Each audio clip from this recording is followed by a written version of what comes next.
जीवन्मुक्तिप्रदं देवं क्षमापूर्णं जगद्गुरुं वन्दे परमहंसाख्यं नित्यानन्दाय स्वागतं। जीवन्मुक्तिप्रदं देवं क्षमापूर्णं जगद्गुरुं वन्दे परमहंसाख्यं नित्यानन्दाय स्वागतम्।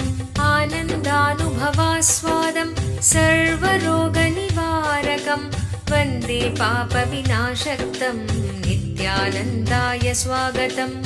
आनन्दानुभवास्वादं सर्वरोगनिवारकं वन्दे पापविनाशक्तं नित्यानन्दाय स्वागतम्।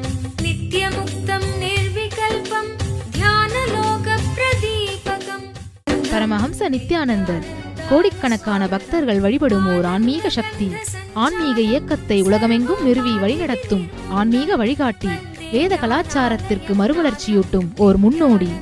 ஆன்மீக நகரமாம் திருவண்ணாமலையில் அவதரித்த அவதார புருஷர். இவர் பிறவியால் ஒரு யோகி. ஆன்மீக ஆய்வு பயணங்களை துணிச்சலோடு மேற்கொள்ளும் நவீன கால குருநாதர். தெய்வீக ஆற்றலின் அடையாளம். கோடிக்கணக்கானவர்களுக்கு உத்வேகம் அளிக்கும் ஆனந்த சக்தி. யோக அறிவியலின் உள்ளார்ந்த சத்தியங்களை தம்முள் கண்டுணர்ந்த யோக புருஷர். மெய்ஞானத்தை விஞ்ஞான ரீதியாக ஆராய்ச்சி செய்யும் மெய்ஞான விஞ்ஞானி. ஞானமருளும் வாழும் குருநாதர். கோடிக்கணக்கான சீடர்களால் பின்பற்றப்படும் ஞான குரு. ஞான களஞ்சியம். ஆனந்தத்தை தம் சிரிப்பால் பகிரும் ஆன்மீக பேரலை. ஈடு இணையற்ற தீட்சை அளிக்கும் அவதார சக்தி. ஆனந்த வாழ்விற்கு தேவையான அனைத்து ஜீவன் முக்த சத்தியங்களையும் வெளிப்படுத்தும் சத்குருநாதர். வாருங்கள், உங்களால் மறக்க முடியாத ஆன்மீக அனுபூதியை பெறுங்கள். வேத வேதாந்த சம்வேத்யம் தேவதேவி ஸ்வரூபிணம் வந்தே வடபலாஷிஸ்தம் நித்யானந்தாய ஸ்வாகதம். அருணகிரீத்யாக்யம் த்வாம் மகாபாவ சுயோகினம் வந்தே பூர்ணாவதாரம் ஷம் நித்யானந்தாய ஸ்வாகதம்.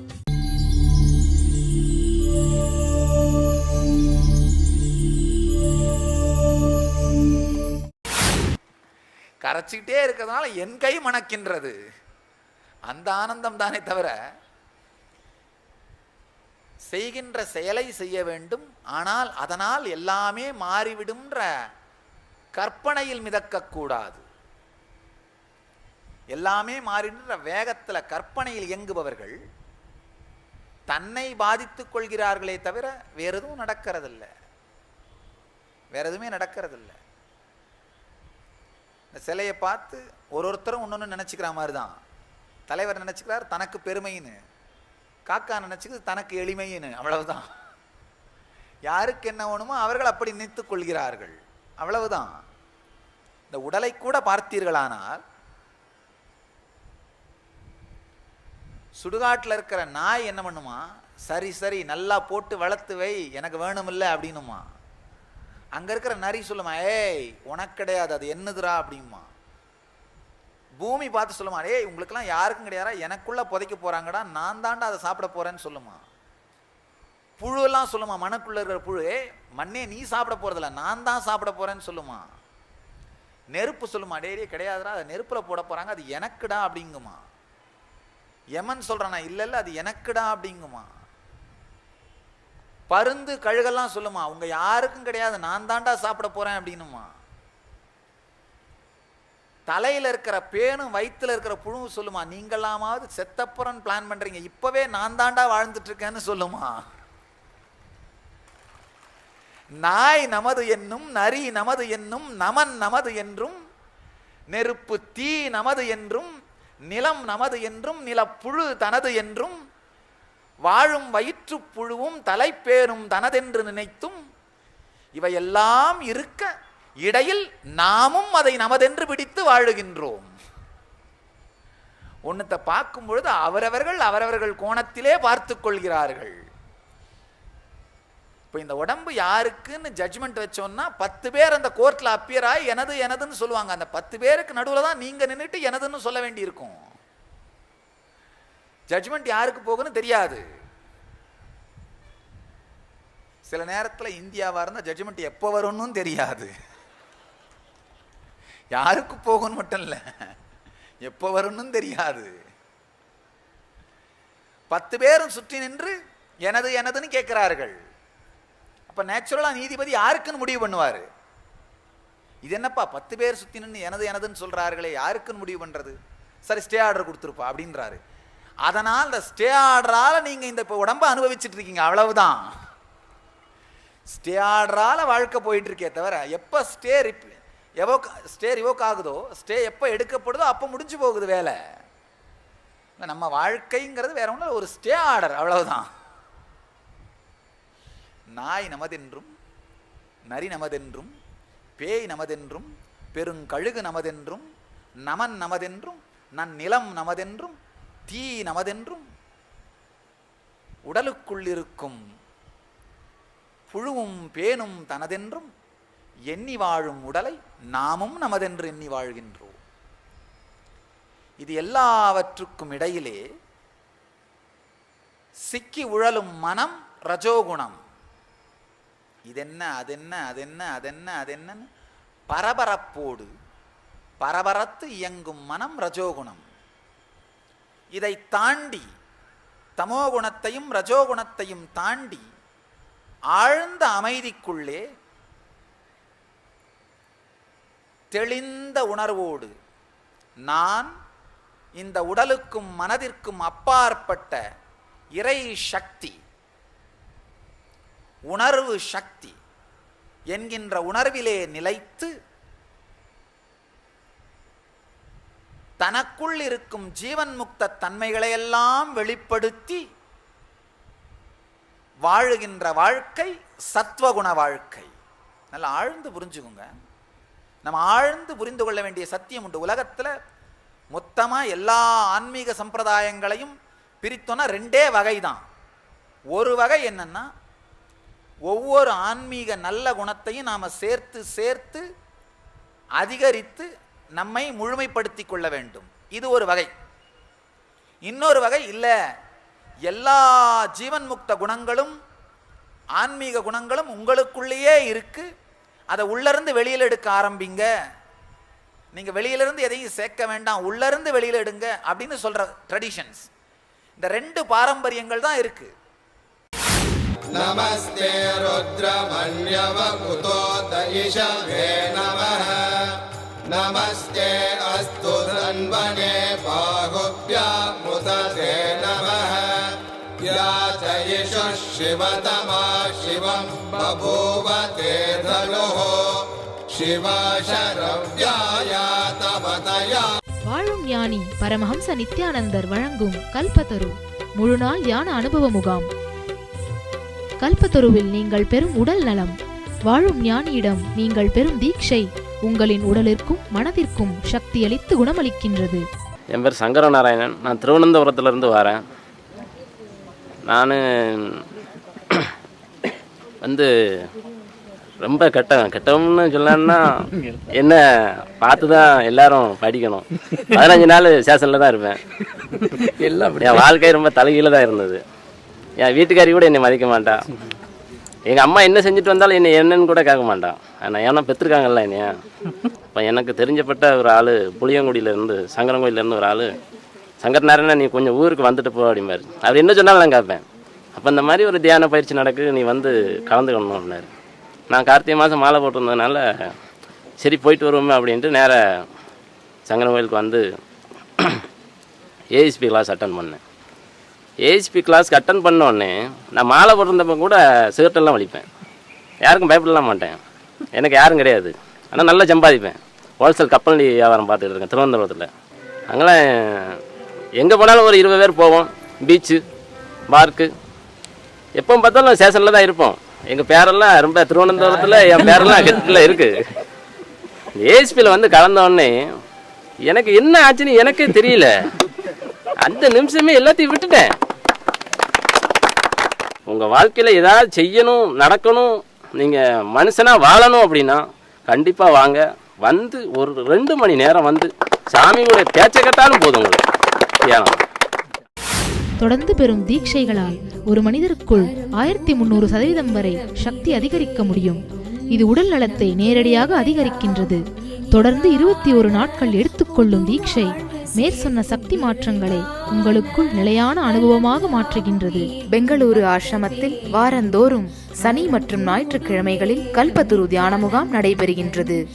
மேலும் விவரங்களுக்கு நித்யானந்த தியான பீடம், நித்யானந்த நகர், ஆஃப் மைசூர் ரோட், பிடதி, பெங்களூர். தொடர்பு கொள்ள வேண்டிய தொலைபேசி எண்கள் 7200003311, 7200003322, www.nityananda.org.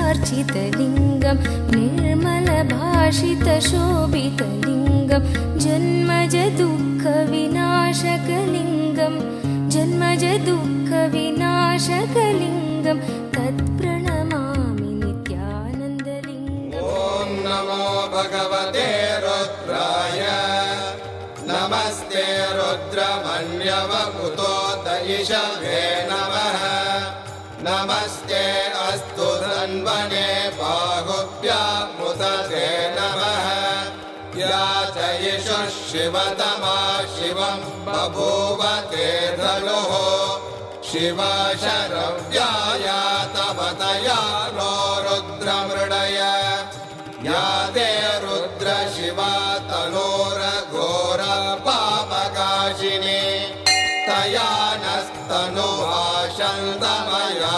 गिरिशन्ताभिचागशीः या विशृङ्गिरिशन्तहस्ते विभष्ट्यस्तवे शिवाङ्गिरित्रतां कुरु माहि पुंसेः पुरुषं जगते शिवेन वचसा त्वा गिरिशाच्छा वदामसि यथा नः सर्वमिज्जगदयक्ष्मगुं सुमना असत् अद्य वोचदधिभक्ता प्रथमो दैव्यो ऋषगे अहीगश्च सर्वान् जम्बयन् सर्वाश्च यातु धान्यः असौ यस्ताम्रो अरुणपुत भभ्रस्सु मङ्गलः ये चेमागुं रुद्र अभितो दिक्षु श्रुता सहस्रशो वै शागुं भेडयीमहे असव्यो वसत्पति नीलग्रीवो विलोहितः उदैनं गोपा अदृशन्नदृशन्नुदहार्यः उदैनं विश्वा भूतानि सदृष्टो मृडयाति नः नमो अस्तु नीलग्रीवाय सहस्राक्षाय ईडुषे अधो ये अस्य सत्त्वानोऽहं तेभ्यो करन्नमः प्रमुञ्चदन्वनत्वमुभयोरार्तियोर्ज्याम् याश्च ते हस्त इषवः परात भगवो वप अवदद्यरनुस्त्वगुं सहस्राक्षशतेषु ते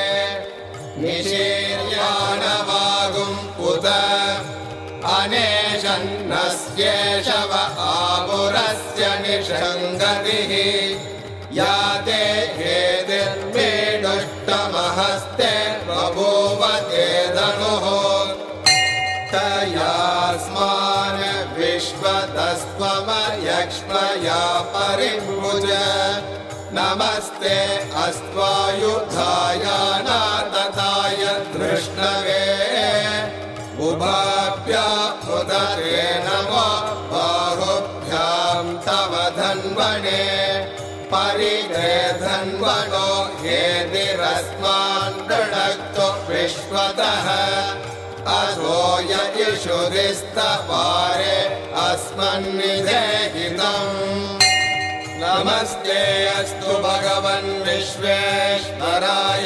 महादेवाय त्र्यम्बकाय त्रिपुरान्तकाय त्रिकाग्निकालाय कालाग्निरुद्राय नीलकण्ठमृत्युञ्जयाय सर्वेश्वराय सदा शिवाय शङ्कराय श्रीमन्महादेवाय नमः। नमो हिरण्यवागवे सेनान्ये दिशां च पतये नमो नमो वृक्षेभ्यो हरिकेशेभ्यः पशूनां पतये नमो नमः सस्मिञ्जराय त्रिशीमदे पदीनां पतये नमो नमो बब्लुषाय विव्याधिने नानां पतये। நீங்க எங்க போய் முடியறீங்க அப்படிங்கிறத விட எங்க ஆரம்பிக்கிறீங்க அப்படிங்கிறது ரொம்ப முக்கியம். 100 நல்ல குணங்கள்ல 10 குணத்தை சேர்த்து முடித்தால் கூட வாழ்க்கையில நிம்மதி வந்திருக்காது. ஏன்னா ஐயோ இன்னும் 90 சேர்த்து முடிக்கலையேன்னு. வாழும் ஞானி பரமஹம்ச நித்யானந்தர் வழங்கும் கல்பத்தரு முழு நாள் தியான அனுபவ முகாம். கல்பத்தருவில் உங்களுக்குள் உயிர்ப்பிக்கப்படும் குண்டலினி சக்தி. குண்டலினி சக்தி என்பது உங்களுக்குள் இருக்கும் தெய்வீக உள்ளார்ந்த ஆற்றல். உங்கள் வாழ்வில் எல்லா வளங்களையும் அருளும் குண்டலினி சக்தியை உயிர்ப்பிக்கச் செய்வதன் மூலம் உங்கள் வாழ்வில் மிக உயர்ந்த ஆன்மீக அனுபவங்களை அனுபூதியாக பெறுவதற்கு தேவையான சக்தியையும் புத்தியையும் விழிப்படையச் செய்ய முடியும்.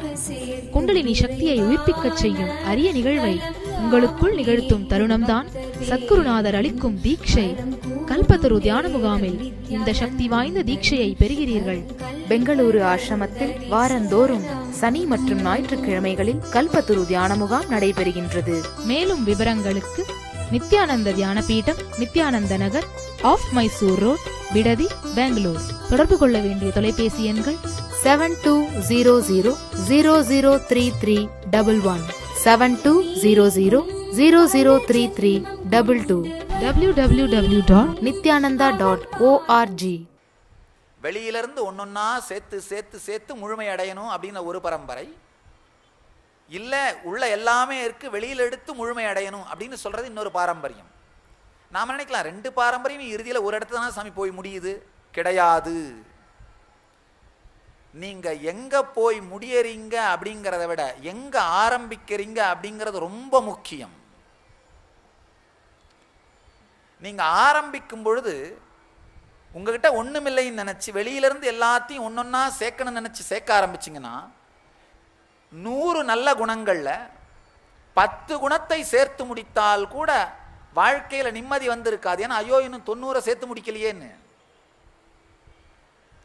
இல்ல 90 சேர்த்து முடிச்சிட்டீங்கன்னா கூட ஐயோ இன்னும் 10 சேர்த்து முடிக்கலையேன்னு துக்கமா இருக்கும். அப்ப கடைசி முழு ஞானம் அடைகின்ற வரை அந்த துக்கத்தோட பாகம் இருந்து கொண்டே இருக்கும். பிரயாணம் ரொம்ப கஷ்டமா இருக்கும். பிரயாணம் கஷ்டமா இருந்தாலே போய் சேர்றதுக்கான காலம் அதிகமா இருக்கும்.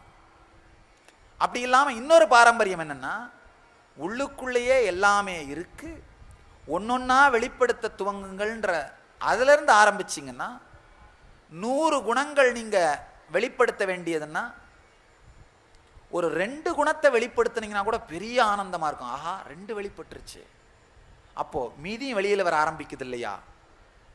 ஒரு 10 குணம் வெளிப்பட்டா கூட ஆனந்தம் அதிகமாகும். ஆனந்தம் அதிகமாகுமானால் வெளிப்படுகின்ற நேரம் குறையும். நீங்கள் பயணம் செய்கின்ற நேரம் குறைவதனாலே ஞானம் அடைகின்ற காலம் ரொம்ப ஈஸியா இருக்கும், குறைவாக இருக்கும். வெளியிலிருந்து 100 குணங்களை சேர்த்து பூரணத்தன்மை அடைவது, உள்ளிருந்து அந்த 100 நல்ல குணங்களை வெளிப்படுத்தி பூரணத்தன்மை அடைவது, ரெண்டுமே ஒரே குறிக்கோள், ஒரே இடத்துல தான் போய் சேருதுன்னு நினைக்காதீர்கள். ரெண்டுமே வேற வேற காலகட்டம் எடுக்கின்ற பாதை முறைகள். அதனால தான் ஆரம்பிக்கிறதே சரியான டைரக்ஷன்லேருந்து ஆரம்பிங்க, சரியான இடத்துலேருந்து ஆரம்பிங்க. சாமி எப்பவும் சொல்கிறது உண்டு, சில பேர் என்கிட்ட வந்து கேட்குறது உண்டு, நாம் என்னதான் முயற்சி பண்ணாலும் எனக்கு இருக்கிற நல்ல குணங்கள் கொஞ்சமாக தான் இருக்குது, கெட்டது நிறைய இருக்கே சாமி, என்னைக்கு நான் ஜீவன் முக்தன் ஆகிறது? நல்லா தெரிஞ்சுங்க, உங்களுக்குள்ள இருக்கிற கெட்டதையே நினச்சி நினச்சி என்னைக்கு ஆக போகிறேன்னு நொந்து கஷ்டப்படுறதுனாலும் படலாம், இல்லை நல்லதை நினச்சி ஆஹா இதையெல்லாம் செய்ய முடிஞ்ச என்னால் மற்றதையும் செய்ய முடியும்னு நினச்சி உற்சாகப்படுத்தி இயங்கிறதுனால இயங்கலாம். உங்கள் முடிவு தான் அது. உதாரணத்துக்கு நீங்கள் இறை வடிவமானவர்கள். இதை சொன்ன உடனே மனசு என்ன சொல்லும்? என்ன சாமி சொல்கிறீங்க, எனக்குள்ளே எவ்வளோ பிரச்சனை இருக்கு எனக்கு தான் தெரியும், என்ன போய் இறைவன் வடிவம்னு சொல்கிறீங்க, ஆன்ம வடிவம்னு சொல்கிறீங்க, உங்களை எதிர்த்து பேச முடியல, அதனால சும்மா உட்காந்து கேட்டுட்ருக்கேன், அவ்வளவுதான். வாழும் அவதார புருஷர் பரமஹம்ச நித்யானந்தருடன் கைலாய தரிசனம்.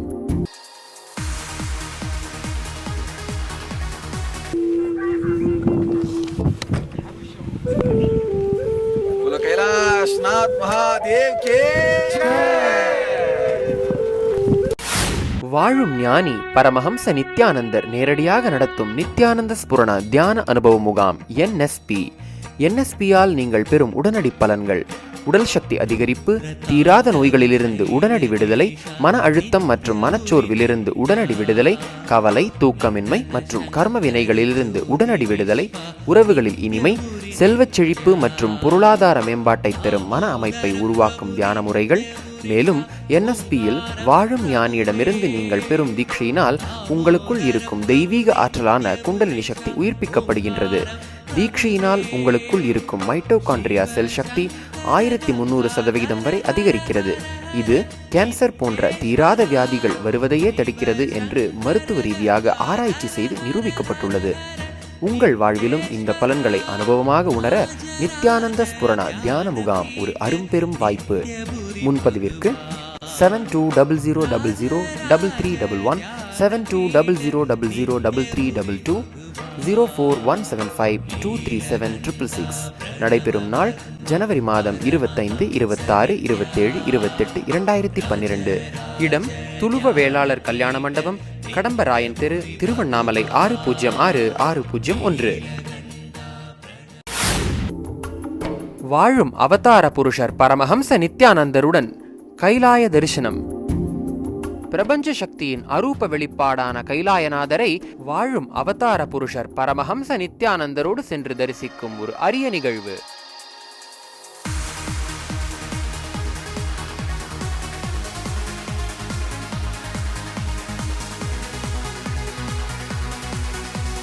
கைலாயம் பிரபஞ்ச சக்திகளின் சங்கமம். கண்கள் இருக்கும் ஒவ்வொரு மனிதரும் ஒரு முறையாவது தரிசிக்க வேண்டிய புண்ணியஸ்தலம் கைலாயம். தன்னுடைய ஆற்றலை, எல்லையில்லா அதிசயங்களை, தன்னுடைய மகிமையை உணர்த்த பிரபஞ்சம் விடுக்கும் அறிக்கைதான் இந்த கைலாயம்.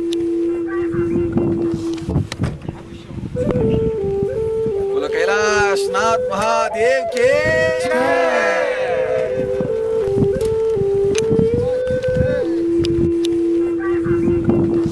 எம்பிரான் ஈசன் பிரபஞ்ச பேருணர்வின் ரூப வெளிப்பாடாகவும் அன்னை பார்வதி தேவி பிரபஞ்ச பேருணர்வின் சக்தி வெளிப்பாடாகவும் இணைந்து தங்களை தொடர்ந்து வெளிப்படுத்துகிறார்கள்.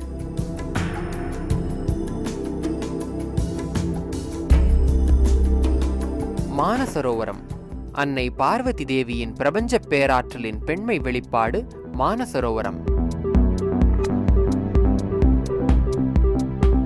மானசரோவரம் கங்கை, யமுனை, சரஸ்வதி, பிரம்மபுத்திரா ஆகிய நதிகளின் தாய். 90 கிலோமீட்டர் பரப்பளவு கொண்டது. இந்த புனித தீர்த்தத்தில் மூழ்கி எழுவதே பெரும் புண்ணியத்தை சேர்க்கும்.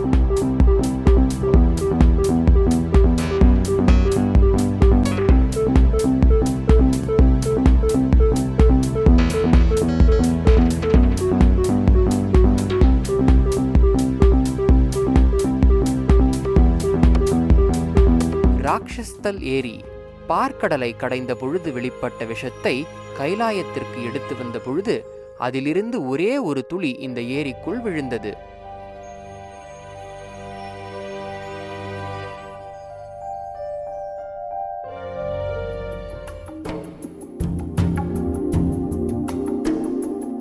யமத்வார் சிவபக்தனான மார்க்கண்டேயனின் உயிரை யமன் தன் பாசக்கயிற்றால் கட்டி சிறைப்படுத்தி இழுத்துச் செல்ல முயற்சித்த பொழுது அதை தடுத்து நிறுத்திய ஈசன் யமதர்மராஜனுக்கு இனி நீ இந்த எல்லையை தாண்டக்கூடாது என்று கட்டளை விடுத்தார். மேலும் பரிக்கிரமத்தின் போது இந்த எல்லையை தாண்டுபவர்கள் யாராக இருந்தாலும் அவர்கள் நேரடியாக என்னை வந்தடைவார்கள் என்று ஆசீர்வாதமும் வழங்கினார். அந்த அளவிற்கு முக்கியத்துவம் வாய்ந்த இடம்தான் இந்த யமத்வார். இங்கு 84 சித்தர்களின் ஜீவசமாதி உள்ளது.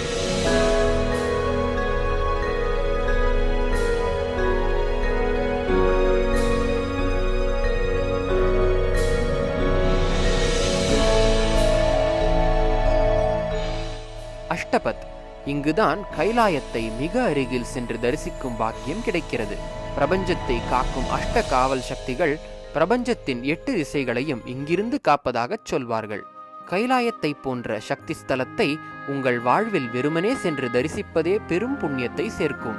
ஒரு வாழும் அவதார சக்தியோடு சென்று இப்படிப்பட்ட புண்ணியஸ்தலத்தை தரிசிப்பதும், சத்குருவின் சாநித்தியத்தில் தியானிப்பதும், அவரிடமிருந்து தீட்சை பெறுவதும் உங்கள் எல்லா கர்மங்களையும் கரைத்து வாழும்போதே உங்கள் ஜீவனுக்கு முக்தியை அளித்து உங்களை பிறவிக்கடலில் இருந்து விடுவித்து உங்களுக்குள் நிரந்தரமான ஆனந்த உணர்வை அனுபவமாக்குகிறது.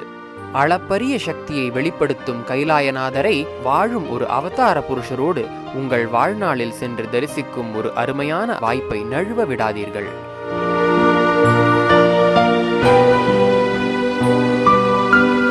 கைலாய யாத்திரை பற்றிய விவரங்களுக்கு 7200003311 7200003322 09742203311 என்ற எண்களை தொடர்பு கொள்ளலாம்.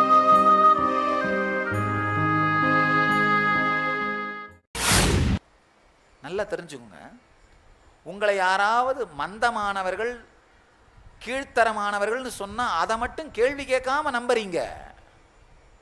நல்லா பாருங்க, உங்களுடைய மனசோட பக்குவம். யாராவது உங்களை இழித்தால் பழித்தால் கேள்வியே கேட்காம அதை உள்வாங்கிக்கிறீங்க. ஆனா நீங்க ஆனந்தமயமானவர் இறை சொரூபம் சொன்னா மட்டும் அதை உள்வாங்க மறுக்கிறீங்க. என்ன மனம் பாருங்க. முதல் விஷயம், நீங்கள் குறைந்தவர்கள்னே திரும்ப திரும்ப சமுதாயத்தினால் பிறப்பிலிருந்தே சொல்லப்பட்டதனால் அதையே உள்வாங்கி பழகிவிட்டீர்கள். அதனால தான் உங்களுடைய உயர்தன்மையை பற்றி சத்தியம் சொல்லப்படும் பொழுது அதை உள்வாங்க மனம் மறுக்கின்றது, அதை ஏற்றுக்கொள்வதில்லை. இரண்டாவது, நம்முடைய கெட்ட தன்மைகளை பார்த்து பார்த்தே பழகிவிட்டோம். நம்ம எல்லாருக்குள்ளேயும் கட்டாயமாக ஆன்ம உணர்வினுடைய குணங்கள் சிலதாவது இருக்கும்.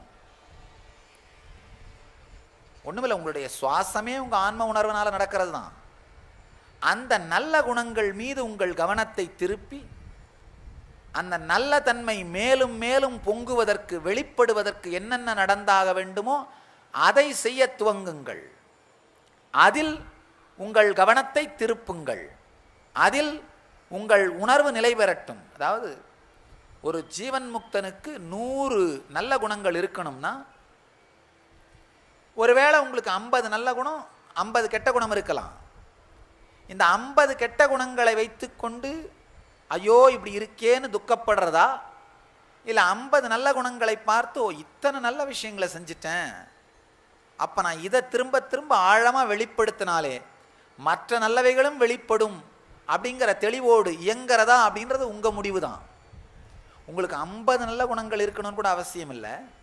ஒரே ஒரு ஜீவன் முக்தனுடைய நல்ல குணம் இருந்தால் கூட அதை மீண்டும் மீண்டும் உங்கள் வாழ்க்கையிலே செயல்படுத்தி கொண்டே சென்றீர்கள் என்றால் கூட ஜீவன் முக்த தன்மையின் மற்ற எல்லா நல்ல தன்மைகளும் நல்ல உணர்வுகளும் உங்களுக்குள் மலரத் துவங்கிவிடும். ஏதாவது ஒரே ஒரு சத்தியம், ஒரே ஒரு நல்ல தன்மை உங்களுக்குள் ஆழ்ந்து மலரத் துவங்கினால் கூட, அதை மீண்டும் மீண்டும் நீங்கள் வாழத் துவங்கினால் கூட எல்லா ஜீவன் முக்த தன்மையின் நல்ல குணங்களும் உங்களுக்குள் பொங்கி பெருகத் துவங்கிவிடும். ரஜோகுணம் ஆசை வடிவமுடையது, வேட்கையையும் பற்றுதலையும் உண்டு பண்ணுகின்றது. வினைப்பற்றால் செயலை செய்ய வேண்டும் என்கின்ற ஆசையினாலே அது நம்மை கட்டுப்படுத்துகிறது. வாழும் ஞானி பரமஹம்ச நித்யானந்தர் வழங்கும் கல்பத்தரு முழுநாள் தியான அனுபவ முகாம். கல்பத்தருவில் நீங்கள் பெறும் மனவளம், தீட்சையினால் உயிர்ப்பிக்கப்படும் குண்டலினி சக்தியின் அளப்பரிய ஆற்றலால் உலக அளவில் மனிதர்களை தாக்கும் மனோரீதியான நோய்களான மன அழுத்தம், மனச்சோர்வு, தூக்கமின்மை, பயம் மற்றும் பயத்தாக்குதல் ஆகிய பிரச்சனைகள் 100% குணமடைகிறது என்பது மருத்துவ ரீதியாக நிரூபிக்கப்பட்டுள்ளது. கல்பத்தரு தியான முகாமில் இந்த அதிசயத்தின் ஆழமான அனுபவத்துளி உங்களுக்குள்ளும் நிகழ்கின்றது. இந்த பலன்களை நேரடியாக பெற கல்பத்தரு தியான முகாமில் சந்திப்போம். பெங்களூரு ஆசிரமத்தில் வாரந்தோறும் சனி மற்றும் ஞாயிற்றுக்கிழமைகளில் கல்பத்தரு தியான முகாம் நடைபெறுகின்றது. மேலும் விவரங்களுக்கு நித்யானந்த தியான பீடம், நித்யானந்த நகர், ஆஃப் மைசூர் ரோட், பிடதி, பெங்களூர். தொடர்பு கொள்ள வேண்டிய தொலைபேசி எண்கள் 7200003311 7200003322 www.nityananda.org. சில நேரத்தில் குரு மேல ஆழ்ந்த விதர்க்கம், ஆழ்ந்த அன்பும் ஸ்ரத்தையும் இருக்குமானால் தீர்வுகளை அவர் வாயிலிருந்து கேட்பதன் மூலமாகவே பிரச்சனை தீர்ந்து விடுகிறது. அதை நீங்க வாழ்ந்துலாம் பார்க்க வேண்டாம், கேட்டாலே பிரச்சனை காணாமல் போய்விடும். இங்கு கிருஷ்ணன் தன் மீது ஆழமான விதர்க்கம் இருப்பதனாலே அர்ஜுனனுக்கு வரக்கூடிய சாத்தியமாக கூடிய பிரச்சனைகளுக்கும் சேர்ந்து தீர்வை அளிக்கின்றார். சாத்தியமாக கூடிய பிரச்சனைகளுக்கும் சேர்ந்து படிப்படியாக ஒவ்வொன்றாக தீர்வை அளிக்கின்றார். முதல்ல சொல்றார், தூய்மையடைந்த நுண்ணிய புத்தியினால் உள்ளத்திலே உணர்கிறார்கள்னு சொல்றார். அப்படின்னா என்ன அர்த்தம்னா, ஆழ்ந்து ஆழ்ந்து ஆழ்ந்து இந்த ஆன்மீக சத்தியங்களை தனக்குள் சிந்தித்து சிந்தித்து சிந்தித்து தியானித்து தியானித்து தியானித்து அந்த மாதிரி ஆழ்ந்து தியானம் பண்ணும்போது பிரெயினுக்குள்ள சென்சிட்டிவான குரூஸ் உருவாக ஆரம்பிச்சிடும். நம்முடைய எந்த எண்ண ஓட்டமுமே பிரெயினுக்குள்ள ஒரு பாதையை, குரூ பாதையை உருவாக்கும்.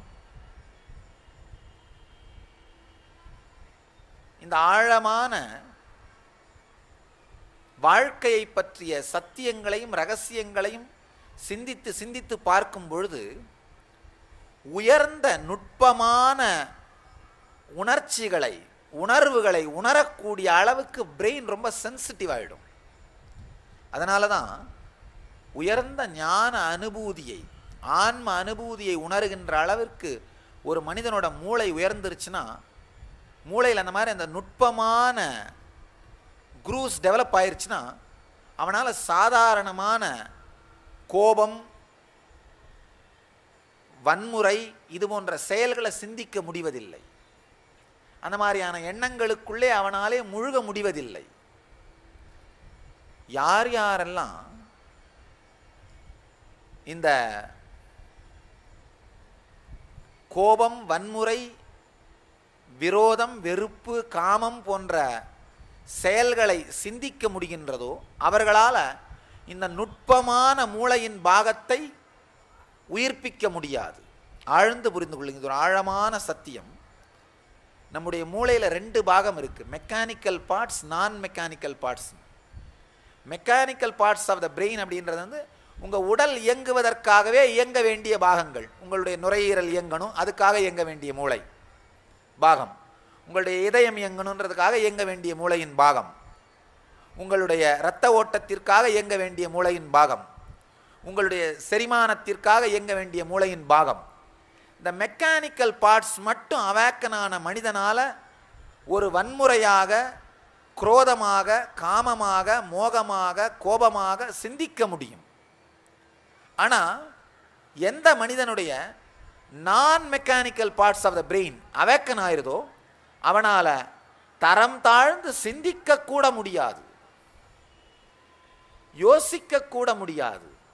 அவனால் சாதாரண கோபம், சாதாரண காமம், சாதாரண விரோதம், சாதாரண வன்முறை, சாதாரண தீவிரவாதம் போன்ற செயல்கள் சார்ந்து சிந்திக்க கூட முடியாது.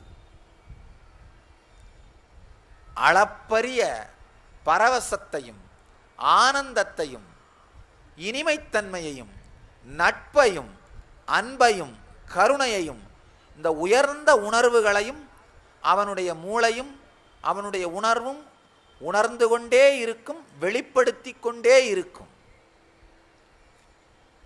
ஆழமான ஆன்மீக சத்தியங்களை மீண்டும் மீண்டும் சிந்திக்கும் பொழுது இந்த non mechanical parts of the brain awaken ஆயிடும். அதனால தான் இந்த ஞான சத்தியங்களை ரசிப்பவர்கள், ருசிப்பவர்கள் சாதாரண உலகத்தோட போட்டிக்குள்ளே செல்வதில்லை. அவர்களால் அந்த போட்டியில் போய் அந்த துக்கத்துக்குள்ள மாய்ந்து கன்னிங்கான டெசிஷன்ஸ்லாம் எடுக்க முடியாது. கன்னிங்கான ஒரு ஸ்ட்ராட்டஜி பிளானிங் பண்ண முடியாது. ஏன்னா அவருடைய உணர்வில் மிக உயர்ந்த சென்சிட்டிவான நுண்மையான தன்மை உயிர்ப்பிக்கப்பட்டு விடுகின்றது. யார் யாருடைய உணர்வில் அந்த நுண்மையான தன்மை உயிர்ப்பிக்கப்பட்டு விடுகிறதோ அவர்கள் பூமியிலே இறைவனைப் போல வாழ்கின்றார்கள். அவர்களைத்தான் அவதார புருஷர்கள்னு சொல்கிறோம். அவங்களுடைய மூளை பிரபஞ்சத்தினுடைய மிக உயர்ந்த உணர்வுகளை உள்வாங்கிற சேட்டலைட் டிஷ் மாதிரி ஆயிடுது. இப்போ பல்வேறு சேட்டலைட் டிவி ப்ரோக்ராம்ஸ் இந்த காற்றுல இருக்குது. நீங்கள் உங்களுடைய டிவி பெட்டியை எந்த சேனலுக்கு டியூன் பண்ணுறீங்களோ அந்த ப்ரோக்ராம் தெரியும். அதே மாதிரி இந்த பிரபஞ்சத்தில் பல்வேறு உணர்வுகள் இருக்கு. தேவர்கள் இருக்கிறார்கள், அசுரர்கள் இருக்கிறார்கள், ரிஷிகள் இருக்கிறார்கள், சித்தர்கள் இருக்கிறார்கள், இன்னும் அவங்கெல்லாம் இருக்காங்க, வேற ஃப்ரீக்வன்சியில் இருக்காங்க, அவ்வளவுதான். அவங்கெல்லாம் யாரும் இறந்து போகவில்லை. நல்லா புரிஞ்சுக்கோங்க. அவதார புருஷர்களும் ஞானிகளும் உடலை விடுகிறார்களே தவிர உயிரை விடுவதில்லை. சாதாரண மனிதர்கள் உயிரை விடுகிறார்கள், அவதார புருஷர்களும் ஞானிகளும் உடலை விடுகிறார்கள். நம்முடைய நுட்பமான உணர்வு மையங்களை உயிர்ப்பித்தால், உயிர்ப்பிப்பதன் மூலமாக சில பேர் ஞான அனுபூதியை, ஆன்ம அனுபூதியை, ஜீவன் முக்தியை அடைகிறார்கள்னு சொல்றார் இறைவன். இது மூலமா என்ன சொல்ல வர்றாருன்னா, முடிந்தவரை மீண்டும் மீண்டும் மீண்டும் இந்த ஞான கருத்துக்களை சிந்தியுங்கள். இந்த ஞான கருத்துக்களை வைத்து உங்கள் வாழ்வின் பிரச்சனைகளை தீர்க்க முயற்சி செய்யுங்கள். இந்த ஞான கருத்துக்களை சிந்திப்பது, உணர்வது, உள்வாங்குவது, தியானிப்பது. வேதாந்தத்தில் ஒரு அழகான ஒரு வார்த்தை சொல்வார்கள், மனனம்னு சொல்வார்கள். மீண்டும் மீண்டும் மீண்டும் சிந்தித்தல். சிந்திக்கும் பொழுது என்ன ஆகுதுன்னா, உங்களுடைய பிரெயினில் இருக்கிற, மூளையில் இருக்கிற நுண்மையான பாகங்கள் உயிர்ப்பித்து விடுகின்றது. அதை தான் நமக்குள்ள இருக்கிற சக்கரங்கள் உயிர்ப்பிப்பதுன்னு சொல்றோம். சக்கரங்கள் உயிர்ப்பிப்பதுன்னு சொல்றது அதுதான். நீங்க கீழ்த்தரமான மூன்றாம் தரமான செய்திகளையே கேட்டுட்டு இருந்து அந்த மாதிரி மன அமைப்பிலேயே இருந்தீங்கன்னா, அந்த மாதிரி செயல்களும் சூழ்நிலைகள் தான் உங்களை நோக்கி அட்ராக்ட் ஆகும். உயர்ந்த உணர்வு நிலை எண்ணங்களையே யோசித்து யோசித்து சிந்தனை பண்ணிட்டு இருந்தீங்கன்னா அந்த மாதிரி சூழ்நிலைகள் உங்கள் வாழ்க்கையில் அட்ராக்ட் ஆகும். அவ்வளவுதான், வேற ஒன்றுமே இல்லை. எந்த சேனலுக்கு உங்களுடைய பிரெயின்ற டிஷ்ஷை நீங்கள் டியூன் பண்ணுறீங்களோ அந்த சேனல் உங்களுடைய வாழ்க்கைன்ற டிவியில் தெரியும். அவ்வளவுதான். சில பேர் தூய்மை அடைந்த நுண்ணிய புத்தியினாலே இறை உணர்வை உணர்கிறார்கள். சில பேர் ஞான யோகத்தின் மூலமாக உணர்கிறார்கள். ஞான யோகம்னா என்னன்னா, நமக்குள் இருக்கின்ற ஆன்மாவை, நமக்குள் இருக்கின்ற பிரபஞ்ச சக்தியை உணர்வதற்காக எல்லாவற்றையும் ஒதுக்கி ஆழ்ந்து முழுகுதல். ரமண மகர்ஷி ரொம்ப அழகா சொல்றாரு, எதையெல்லாம் ஒதுக்க முடியுமோ ஒதுக்குங்கள், எதை ஒதுக்க முடியாதோ அதை பிடித்துக் கொள்ளுங்கள். அவ்வளவுதான். எதையெல்லாம் ஒதுக்க முடியுமோ அதை ஒதுக்கிக் கொண்டே இருப்பது. நான் உடல் அல்ல, நான் மனம் அல்ல, நான் புத்தி அல்ல, நான் இதுவல்ல, நான் இதுவல்லன்னு ஒதுக்கக்கூடியவைகள் எல்லாவற்றையும் ஒதுக்கிக் கொண்டே இருப்பது. ஒதுக்க முடியாத ஒன்றை பிடித்துக் கொள்வது, அதான் ஞான யோகம்னு சொல்றார். உங்கள் வாழ்க்கையிலும் ஆழ்ந்து பாருங்கள். இப்போ உங்க வாழ்க்கையோட 24 மணி நேரத்தில் தூங்குற நேரம் போக, சில பேருக்கு தூங்குற நேரம் போக 16 மணி நேரம் மிச்சம் இருக்கலாம், இல்லை 18 மணி நேரம் மிச்சம் இருக்கலாம், சில பேருக்கு 10 மணி நேரம் தான் மிச்சம் இருக்கலாம்.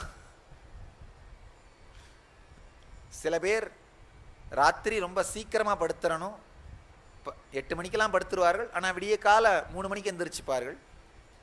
சில பேருக்கு ராத்திரி எவ்வளோ நேரம் வேணால் இருக்க முடியும், மணி 12 1 மணி வரைக்கும் விழிச்சிருப்பார்கள், ஆனால் காலையில் 10 மணி வரைக்கும் எந்திரிக்க மாட்டார்கள். அதாவது இரவிலே விழித்திருந்து காலையிலே உறங்குபவர்கள் சந்திரமானம், சந்திரனோடு அவர்கள் உற்சாகமாக இருப்பார்கள். இரவிலே உறங்கி சூரியன் எழும்பொழுது விழித்திருப்பார்கள், அவர்கள் சௌரமானம், உற்சாகமாக இருப்பார்கள். சூரியன் வரும்போது உற்சாகமாக இருப்பார்கள், அவர்கள் சௌரமானம். என்கிட்ட ஒருத்தர் வந்து கேட்டார், சாமி எனக்கு ராத்திரியும் தூக்கம் வருது, காலையிலையும் தூக்கம் வருது, நான் என்ன மானம் சாமி? நான் சொன்னேன், நீங்கள் அவமானம் அப்படின்னு. சந்திரமானமும் இல்லை, சௌரமானமும் இல்லை, அவமானம். தூங்கினது போக ஒரு உதாரணத்துக்கு 16 மணி நேரம் ஆவரேஜாக உங்களுக்கு கிடைக்குதுன்னு நினைக்கலாம். சொன்னோம்னா இந்த 16 மணி நேரத்தில் எவ்வளவு நேரம் நீங்கள் உங்களை உடல்னு நினைச்சிட்டே உங்க வாழ்க்கையை இயக்குறீங்க, எவ்வளவு நேரம் உங்களை நீங்க மனம்னு நினைச்சிட்டு உங்க வாழ்க்கையை இயக்குறீங்க, எவ்வளவு நேரம் உங்க வாழ்க்கையை நீங்க உங்களை உணர்ச்சிகள்னு நினைச்சிட்டு இயக்குறீங்க அப்படின்னு ஆழ்ந்து பாருங்கள். உங்களை நீங்க உடல்னு நினைச்சு இயங்குனீங்கன்னா உடல் சார்ந்த சுகங்களை தேடுவதிலே உங்கள் வாழ்க்கை கழியும். இங்க ஒருத்தர் கேட்கிறாரு, in Shiva said Ganga is there, some may tell Ganga is her wife, who is she, why is he keeping her in a head? நல்லா புரிஞ்சுக்கோங்க, அது ஒரு தத்துவம். என்ன கேட்குறாருன்னா, சிவன் தலைமையில் ஏன் கங்கையை வச்சிருக்காரு? சில பேர் சொல்கிறாங்க கங்கை வந்து செகண்ட் அப்படின்னு சொல்கிறாங்க, ஏன் தலையில் வச்சிருக்காருன்னு கேட்குறாங்க. முதல் விஷயம், அது ஒரு தத்துவம். இமயமலை வந்து சிவனுடைய ஜடை,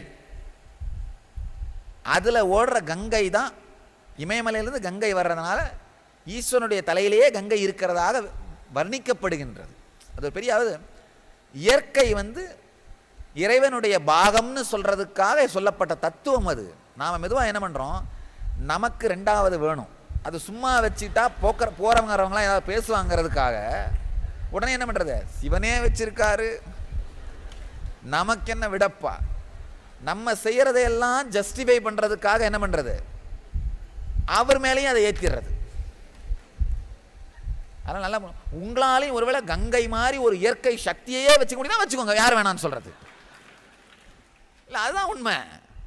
நாம் என்ன பண்ணுறது, எதையாவது ஒரு கருத்தை எங்கேயாவது திருச்சி எடுத்துட்டு வந்து என்ன பண்ணுறது, நமக்கு ஏற்ற மாதிரி வடிவமைச்சுக்கிறது. ஒருத்தர் என்கிட்ட வந்து கேட்டார், விவேகானந்தருக்கு சிகரெட் பிடிக்கிற பழக்கம் உண்டு. என்கிட்ட வந்து கேட்டார், விவேகானந்தர் சிகரெட் பிடிச்சார், ராமகிருஷ்ணர் சிகரெட் பிடிச்சார், ராம் சூரத்குமார் திருவண்ணாமலையில் மகான் அவர் சிகரெட் பிடிச்சார், நான் ஏன் பிடிக்கக்கூடாது? நான் சொன்னது உண்டு, ராமகிருஷ்ணர் விவேகானந்தெல்லாம் ஞானம் அடைஞ்ச அப்புறம் பிடிச்சாங்க, நீங்கள் ஞானம் அடைஞ்சிட்டு பிடிச்சிக்கோ. பெங்காலில் இந்த சிகரெட் பிடிக்கிறது ஒரு பெரிய சாதாரண வாழ்க்கை முறை மாதிரி, நம்ம ஊரில் வெத்தலை பாக்கு போடுற மாதிரி அங்கே வாழ்க்கை முறை. வாழ்க்கை முறையாக இருந்தாலும் அப்படியே அது பழக்கமாக இருந்தது, அவ்வளவுதான், வேற ஒன்றும் கிடையாது, வேற ஒன்றும் கிடையாது, அவ்வளோதான். அது ஒரு பழக்கமாக இருந்தது. அதே மாதிரி தான் ராம் சூரத்குமாரும், அது ஒரு வாழ்க்கை முறையாக இருந்தாலும் இருந்தது, அவ்வளவுதான். அவர்கள் செஞ்ச ஆயிரக்கணக்கான நல்ல விஷயங்களை எல்லாம் செய்ய மாட்டோம், வெயிட் பண்ணிட்டே இருக்கிறது, எங்கேயாவது ஏதாவது பண்ணுவாங்களா.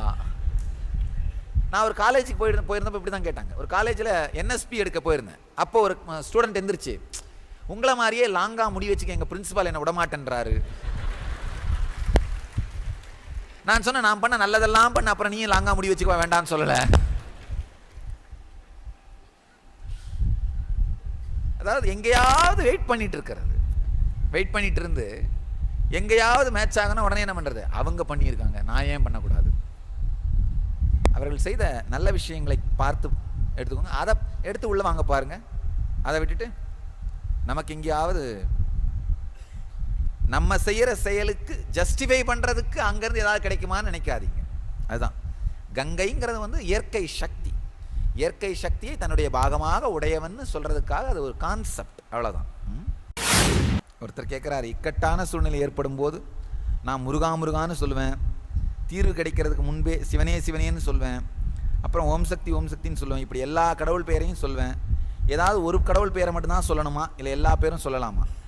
எல்லா பேரும் சொல்லலாம், தப்பே இல்லைங்கய்யா, கவலையே பட வேண்டாம். எல்லா கடவுள்களையும் ஏற்றுக்கொள்வதும் எல்லா கடவுள்களையும் வணங்குவதும் நம்முடைய வாழ்க்கை முறை. இதில் ஒன்றும் ஒரு கடவுளை கும்பிட்டா இன்னொரு கடவுளை கும்பிடக்கூடாதுன்னு கவலையே பட வேண்டியதில்லை. சில நேரத்தில் நம்முடைய மனம் தானாகவே ஏதாவது ஒரு கடவுள் மேலே லயிச்சிரும். அப்போ அந்த ஒரு கடவுளோடு நின்றுக்கோங்க, தப்பு இல்லை. ஆனால் அது தானாகவே மனம் ஒரு கடவுளில் ஒன்றரை வரைக்கும் பல கடவுள் பெயரை சொல்வதில் எந்த விதமான தவறும் இல்லை. எல்லாவற்றுக்குமே உன்னுடைய கர்மா நீதான் அனுபவிக்க வேண்டும் என்று சொல்கிறார்களே, கர்மா என்றால் என்ன?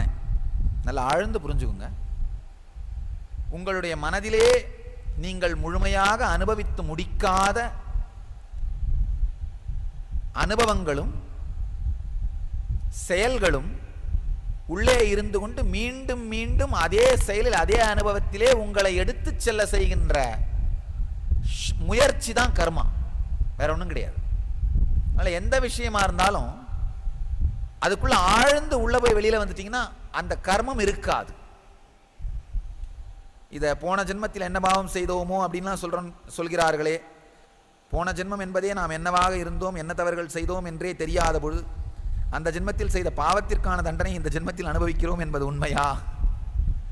அந்த பாவத்திற்கான தண்டனை அனுபவிப்பதில் அந்த மனநிலை, மன அமைப்புக்கான தண்டனை அனுபவிக்கிறோம். அந்த மன அமைப்பை மாற்றுவீர்களானால் நேச்சுரலா அந்த தண்டனைகள் இல்லாமல் வாழ்க்கை மாறிவிடும். பரமஹம்ச நித்யானந்தரின் ஆழ்ந்த ஆன்மீக கருத்துக்கள். எந்த பக்கத்தை திறந்தாலும் உங்களின் அன்றாட பிரச்சனைகளுக்கான நேரடி தீர்வுகள். 26 மொழிகளில் ஆழ்ந்த ஆன்மீக கருத்துக்கள் நிறைந்த 200க்கும் மேற்பட்ட புத்தகங்கள். மேலும் 8000 மணி நேரத்திற்கு மேல் பரமஹம்ச நித்யானந்தர் ஆற்றிய சொற்பொழிவுகள் CD மற்றும் DVDக்களாக கிடைக்கின்றன. உங்களின் எல்லாவிதமான பிரச்சனைகளுக்கான நேரடி தீர்வுகளை பார்த்து கேட்டு படித்து பயனடையுங்கள்.